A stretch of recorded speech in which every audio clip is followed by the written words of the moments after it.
Hello दोस्तों, स्वागत है आपके अपने यूट्यूब चैनल अनुराग मैथ्स बच्चा 10 पर। आज हम अगली क्लास में लेके आए हैं। तो इसमें आज हम करेंगे सिकंदर, हर्यकवंश, मौर्य साम्राज्य, बिंदुसार, अशोक और ब्राह्मण वंश और कुषाण वंश।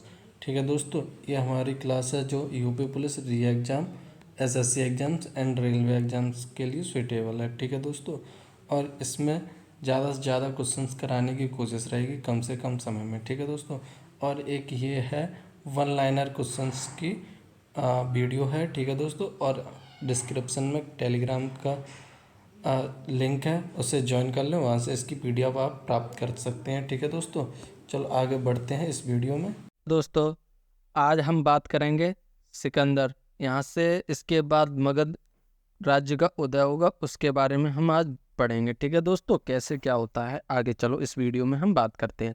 बिना टाइम वेस्ट किए हम वीडियो को आगे बढ़ाते हैं। ठीक है दोस्तों, सिकंदर का जन्म 356 ईस्वी में हुआ था। इनके पिता का नाम फिलिप था। यह मकदूनिया का राजा था। सिकंदर का गुरु अरस्तु था। अरस्तु का गुरु प्लेटो, प्लेटो का गुरु सुकरात था। मैंने यहाँ पे 3-4 से क्वेश्चन हमने बता दिए हैं। और सिकंदर का गुरु अरस्तु, अरस्तु का गुरु प्लेटो, प्लेटो का गुरु सुकरात। ठीक है। सिकंदर ने भारत पर 326 ईस्वी में आक्रमण किया था। इसका सेनापति सेल्यूकस निकेटर था। सिकंदर का युद्ध पंजाब के राजा पुरुपोरस के साथ हुआ। यह युद्ध झेलम नदी पर लड़ा गया। इस युद्ध को इतिहास में हाइडेस्पीज बितस्ता का युद्ध भी कहते हैं। अब बात करेंगे आगे इसमें। सिकंदर की सेना ने ब्यास नदी को पार करने से मना कर दिया। सिकंदर की अंतिम विजय पाटल थी। सिकंदर 325 ईस्वी में भारत से लौटा वह भारतीय दार्शनिक कालानास को अपने साथ ले गया। सिकंदर की मृत्यु 323 ईस्वी में 33 वर्ष की अवस्था में हो गई। इसके जल सेनापति का नाम नियार्कस तथा इसके प्रिय घोड़े का नाम बुकाफेला था। इसी के नाम पर सिकंदर ने झेलम नदी के किनारे एक नगर बसाया। किसके नाम पर? अपने घोड़े के नाम पर। ठीक है दोस्तों, अब बात करेंगे इसमें आगे। अब यहाँ से मगध राज्य का उदय, यहाँ से पढ़ेंगे मगध राज्य के बारे में। मगध के सबसे प्राचीन वंश का संस्थापक बृहद्रथ था। कौन था? बृहद्रथ। इसकी राजधानी गिरिब्रज राजगृह थी। बृहद्रथ के पुत्र का नाम जरासंध था। क्या था? जरासंध। अब बात करेंगे पहले मगध राज्य के पहले वंश की, हर्यक वंश की। ठीक है दोस्तों, अब बात करेंगे हर्यक वंश की। हर्यक वंश का संस्थापक बिंबिसार था, जो 544 ईस्वी में मगध की गद्दी पर बैठा। इनको श्रेणिक के नाम से भी जाना जाता था। वह बौद्ध धर्म को मानता था। किसको मानता था? बौद्ध धर्म को। कौन? बिंबिसार प्रथम भारतीय राजा था जिसने प्रशासनिक व्यवस्था पर बल दिया। बिंबिसार ने बृहदत्त को हराकर अंग राज्य को मगध राज्य में मिला लिया। किस राज्य को? अंग राज्य को मगध में मिला लिया। फिर बिंबिसार ने राजगृह का निर्माण कर उससे अपनी राजधानी बनाया। किसे? राजगृह को। बिंबिसार ने राजवैद्य जीवक को महात्मा बुद्ध की सेवा करने के लिए उनके पास भेजा। बिंबिसार ने वैवाहिक संबंध स्थापित कर अपने साम्राज्य का विस्तार किया। बिंबिसार ने 52 वर्षों तक शासन किया। कितने वर्षों तक? 52 वर्षों तक। बिंबिसार की हत्या उसके पुत्र अजातशत्रु ने कर दी और वह 492 ईस्वी में मगध की गद्दी पर बैठा। इसने अपने चचेरे भाई देवदत्त के कहने पर अपने पिता की हत्या की थी। अजातशत्रु का उपनाम कुड़िक था। क्या था? कुड़िक। इसका विवाह कौशल नरेश प्रसेनजित की पुत्री वजीरा के साथ हुआ। किसका हुआ? अजातशत्रु का विवाह। वह प्रारंभ में जैन धर्म का अनुयायी था, परंतु बाद में बौद्ध धर्म मानने लगा। कौन? अजातशत्रु। अजातशत्रु ने 32 वर्ष तक मगध पर राज्य किया, यानी कि शासन किया। अजातशत्रु के मंत्री का नाम बत्सकार था। इसी की सहायता से अजातशत्रु ने वैशाली पर विजय प्राप्त की। किसने? किसकी सहायता से? बत्सकार की सहायता से। 461 ईस्वी में अपने पिता की हत्या कर उदयन मगध की गद्दी पर बैठा।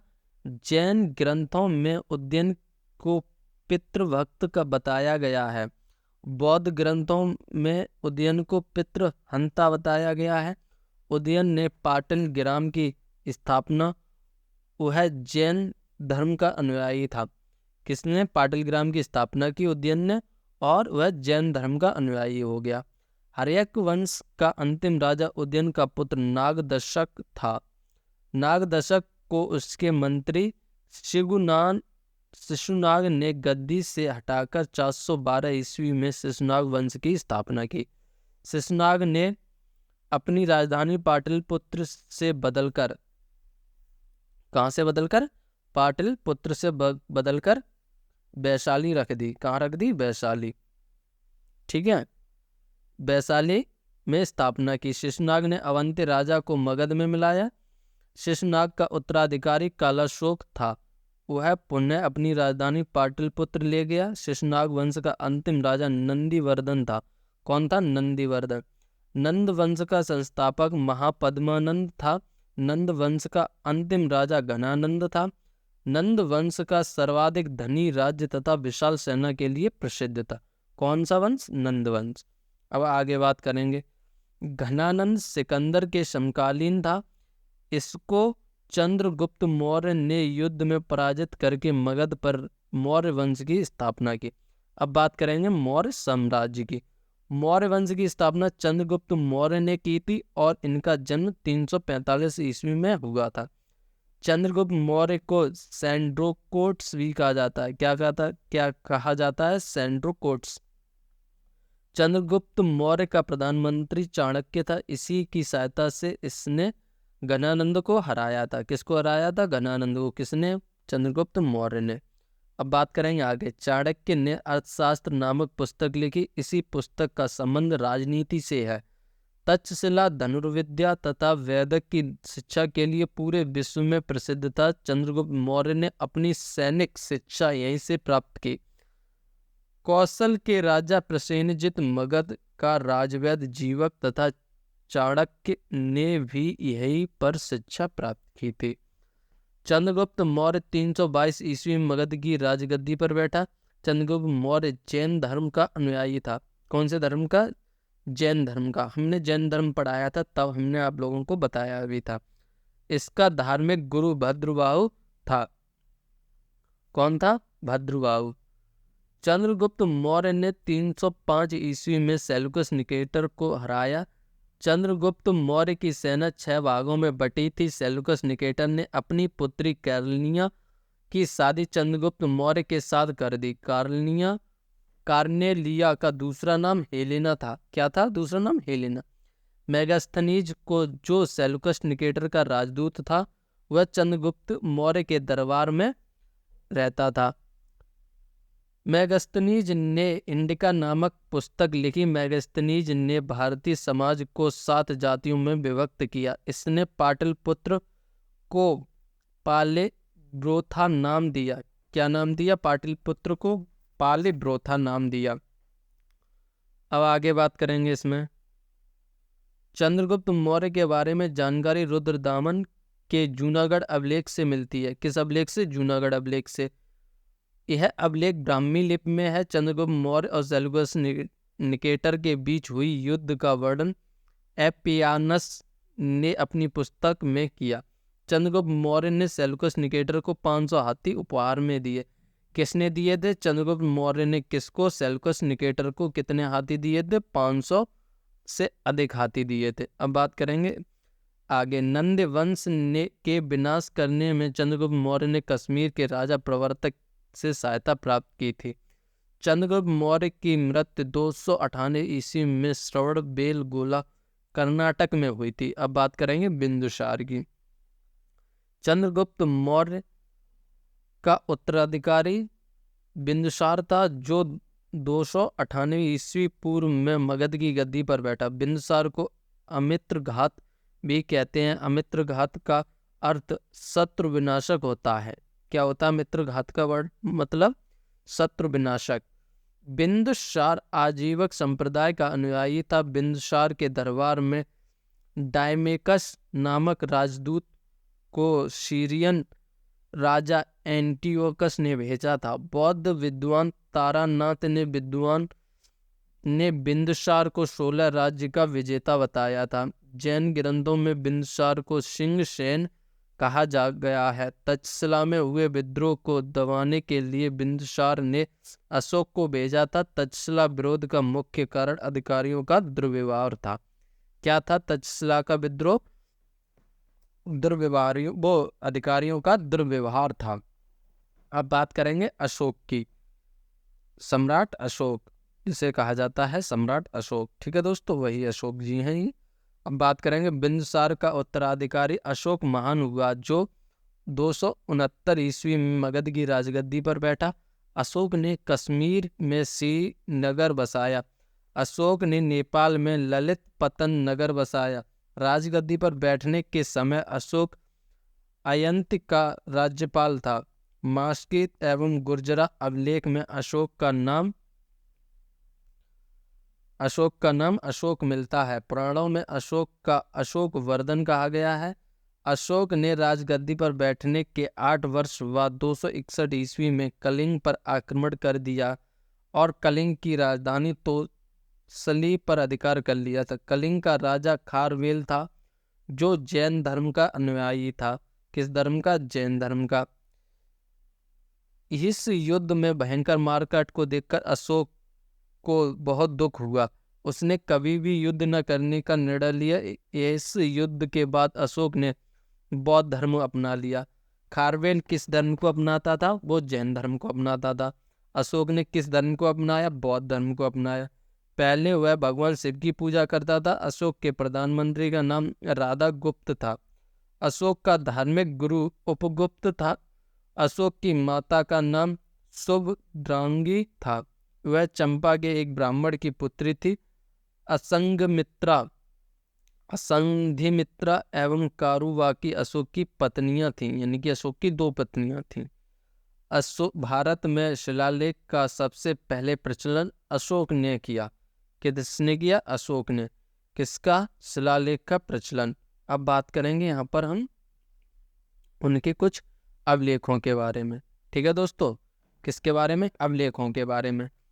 अशोक द्वारा शिलालेखों में ब्राह्मी, खरोष्टी, ग्रीक एवं आर्मेइक लिपि का प्रयोग हुआ। किसका? आर्मेइक लिपि का प्रयोग हुआ। अब बात करेंगे दोस्तों आगे।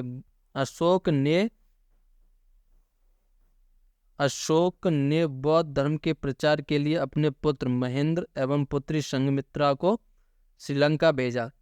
अशोक ने शिलालेख 1837 ईस्वी में सर्वप्रथम जेम्स प्रिंसेस ने पढ़े थे। इनकी संख्या 14 है। अशोक के शिलालेख की खोज 1750 ईस्वी में फैनथेलर ने की थी। अशोक के स्तंभ लेखों की संख्या 7 है जो केवल ब्राह्मी लिपि में लिखे गए, यानी कि 14 कुल संख्या 14 है और जो ब्राह्मी लिपि में लिखे गए उनकी संख्या 7 है। अशोक के दरबार में डायनेसियस मिस्र नामक राजदूत आया था जो मिस्र के राजा फिलाडेल्फस टॉलमी II ने भेजा था। यहाँ पे देखा है हमने, जब भी मैंने किसी वंश को पढ़ाया तो कोई ना कोई राजदूत आया है किसी न किसी शासनकाल में। तो हम इसका एक प्रॉपर वीडियो बनाएंगे केवल और केवल राजदूतों के बारे में, ठीक है दोस्तों। आगे बात करेंगे। अशोक के शिलालेखों में सबसे लंबा शिलालेख 7वां है। कौशाम्बी अभिलेख को रानी का अभिलेख भी कहा गया है। अशोक का सबसे छोटा स्तंभ रुम्मनदेई है। अशोक का सर एक कुन्ना अभिलेख ग्रीक एवं आर्मेइक भाषा में है। कलिंग के युद्ध का वर्णन 13वें शिलालेख में है। अर्थशास्त्र में शीर्ष अधिकारी को तीर्थ महामात्र कहते हैं। इनकी संख्या 18 थी। प्रशासन की सबसे छोटी इकाई ग्राम थी जिसका मुखिया ग्रामिक कहलाता था। क्या कहलाता? ग्रामिक। अब बात करेंगे आगे। अशोक के समय में मौर्य साम्राज्य में प्रांतों की संख्या 5 थी। प्रांतों को चक्र कहा जाता था। बिक्री कर के रूप में मूल्य का 10वां भाग वसूला जाता था। इससे बचने वाले को मृत्युदंड दिया जाता था। क्या दिया जाता? मृत्युदंड। युद्ध क्षेत्र में सेना का नेतृत्व करने वाला अधिकारी नायक कहलाता था। अर्थशास्त्र में गुप्तचर को गूढ़ पुरुष कहा जाता है। सरकारी भूमि को सीता भूमि कहा जाता है। मौर्य शासन 137 वर्ष तक रहा। कितने वर्ष तक? 137 वर्ष तक। मौर्य वंश का अंतिम शासक बृहद्रथ था। इसकी हत्या इसके सेनापति पुष्यमित्र शुंग ने 185 ईस्वी पूर्व में कर दी थी और मगध पर शुंग वंश की नींव डाल दी। मौर्य साम्राज्य की मुद्रा पन्न थी, पर्ण, और अशोक का नाम देव नाम प्रिय, देवताओं का प्रिय भी कहा जाता था। अब बात करेंगे ब्राह्मण साम्राज्य की। पुष्यमित्र शुंग ने मगध पर शुंग वंश की नींव डाली। वह मौर्य का सेनापति था। वह ब्राह्मण जाति का था। शुंग शासकों ने अपनी राजधानी विदिशा में स्थापित की। किसमें की? विदिशा में। किसने? शुंग वंश ने। आगे बात करेंगे। शुंग काल में पहली स्मृति ग्रंथ मनु स्मृति की रचना की गई। इंडो यूनानी शासक मिनांडर को पुष्यमित्र शुंग ने पराजित किया। पुष्यमित्र शुंग ने पतंजलि से 2 अश्वमेघ यज्ञ कराए। पुष्यमित्र शुंग को कलिंग नरेश खारवेल ने पराजित किया था। भरहुत स्फूत का निर्माण पुष्यमित्र शुंग ने करवाया। शुंग वंश का अंतिम शासक देवभूत था। इसकी हत्या 73 ईस्वी पूर्व में वासुदेव ने कर दी थी। मगध की गद्दी पर कण्व वंश की नींव डाली। कण्व वंश का अंतिम राजा सुशर्मा था। कौन था? सुशर्मा था। और बात करेंगे हम यहाँ पर कण्व वंश की स्थापना किसने डाली? वो डाली वासुदेव ने। ठीक है, किसने डाली? वासुदेव ने। आगे बात करेंगे। सुशर्मा की हत्या 60 ईस्वी में सिमुक ने कर दी थी और सातवाहन वंश की नींव डाल दी। सातवाहन वंश की राजधानी प्रतिष्ठान थी, जो महाराष्ट्र में गोदावरी नदी के किनारे स्थित थी। सातवाहन वंश की भाषा प्राकृत और लिपि ब्राह्मी थी। सातवाहनों में मात्र सत्तात्मक सामाजिक व्यवस्था थी। ये सिक्का डालने में जिस शीशे का प्रयोग करते थे वह रोम से मंगाया जाता था। ब्राह्मणों को भूमि दान में देने की प्रथा का प्रारंभ सातवाहन वंश के शासक ने किया था। गौतमी पुत्र सतकर्णी इस वंश का सबसे शक्तिशाली राजा था। इसे पुराणों में कृष्ण का पुत्र कहा गया है, गौतमी पुत्र सतकर्णी को। ठीक है, अब बात करेंगे कुषाण वंश की। पल्लवों के बाद में कुषाण आए, जो यूची और तोखरी भी कहलाए। यूची नामक एक कबीला 5 भागों में बटा हुआ था। कितने भागों में बटा हुआ था? 5 भागों में। कुषाण वंश की स्थापना कुजुल कड फिसेस ने 15 ईस्वी में की थी। कितने ईस्वी में की थी? 15 ईस्वी में। इस वंश का सबसे प्राचीन राजा कनिष्क था। राजधानी पुरुषपुर पेशावर थी। कुषाणों की दूसरी राजधानी मथुरा थी। कनिष्क ने 78 ईस्वी में गद्दी पर बैठने के समय एक संवत चलाया, जो कौन सा संवत था? जो था शक संवत। यह संवत भारत सरकार द्वारा प्रयोग में लाया जा रहा है, यानी कि जो भारत सरकार अभी यूज कर रही है ना, वो शक संवत ही यूज कर रही है। कनिष्क बौद्ध धर्म के महायान संप्रदाय का अनुयायी था। कुषाण शासकों ने बड़ी संख्या में स्वर्ण मुद्रा जारी किए थे। कनिष्क ने कश्मीर विजय के बाद वहां कनिष्कपुर नगर बसाया। उनके राजा देवपुत्र की उपाधि चीनियों से ली थी। कनिष्क के दरबार में चरक राजवैद्य रहता था, जिसने चरक संहिता लिखी। अश्वघोष कनिष्क के राज कवि थे। कौन थे? अश्वघोष। किसके राज कवि थे? कवि थे कनिष्क के। ठीक है दोस्तों, अब बात करेंगे, थोड़ा और रह गया कनिष्क के बारे में, फिर आगे अगली वीडियो में करेंगे। जिससे कनिष्क ने बौद्ध धर्म की दीक्षा ली थी। कनिष्क का पुरोहित संघरक्षक था। कौन था? संघरक्षक था। कनिष्क के दरबार में अश्वघोष, नागार्जुन, चरक, वसुमित्र, पार्श्व, महाचेत तथा और संघरक्षक रहते थे। अश्वघोष ने बुद्ध चरित्रम नामक पुस्तक ली। नागार्जुन के माध्यमिक सूत्र नामक पुस्तक लिखी। इस पुस्तक में सापेक्षता का सिद्धांत प्रस्तुत किया। नागार्जुन को भारत का आइंस्टीन भी कहा जाता है। किसे कहा जाता है भारत का आइंस्टीन? नागार्जुन को। कनिष्क की मृत्यु 102 ईस्वी में हो गई। कुषाण वंश का अंतिम शासक वासुदेव था। वह शैव धर्म को मानता था। कंधार शैली, मथुरा शैली का विकास कनिष्क ने किया था। रेशम बनाने यानी कनिष्क के शासनकाल में हुआ था। रेशम बनाने की सबसे पहली तकनीक का आविष्कार चीन में हुआ था। किसके बनाने का आविष्कार? रेशम बनाने का आविष्कार।